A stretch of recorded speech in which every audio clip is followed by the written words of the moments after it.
আসসালামু আলাইকুম, আমি ডক্টর আদনান। ওয়ালাইকুম সালাম স্যার, আপনাকে কে না চিনে স্যার?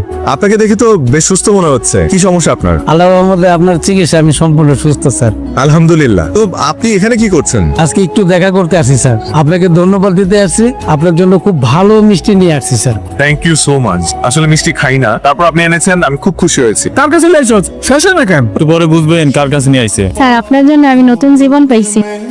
স্যার আপনি পা ধরে সালাম করতে চাই। না না প্লিজ এগুলো করবেন না প্লিজ। দেখুন আমি একজন ডক্টর, একজন সেবক, আপনাদের সেবা করা আমার কর্তব্য। ডাক্তার সাহেব, আমি এখন তাহলে কি ওষুধ খাবো? আপনাকে আপাতত কোনো ওষুধ খেতে হবে না। আপনার যেটা করতে হবে সেটা হচ্ছে মানে আপনার জীবনযাপন চেঞ্জ করতে হবে।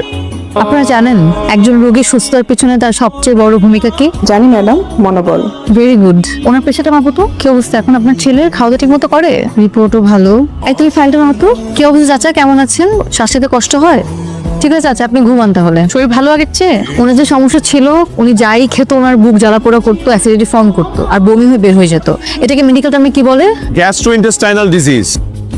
The clinical symptoms of this disease are abdominal pain, repeated diarrhea. আমার কথা তাহলে তোমার মনেও পড়ে? তোমার কি মনে হয় মনে পড়ে না? মনে পড়ে না। পেশেন্ট দেখতে আসছিলে নিশ্চয়ই, হুট করে আমার সাথে দেখা হয়ে গেল। তার মানে তুমি কি বলতে চাও প্রফেশনাল লাইফের বাইরে আমার পার্সোনাল লাইফ বলে কিচ্ছু নেই? তোমার সাথে পরিচয় হওয়ার পর থেকে তো তাই দেখে আসছি। ম্যাডাম, তাহলে আমাদের প্রেম হলো কিভাবে বলেন তো? ভুলে গেছে?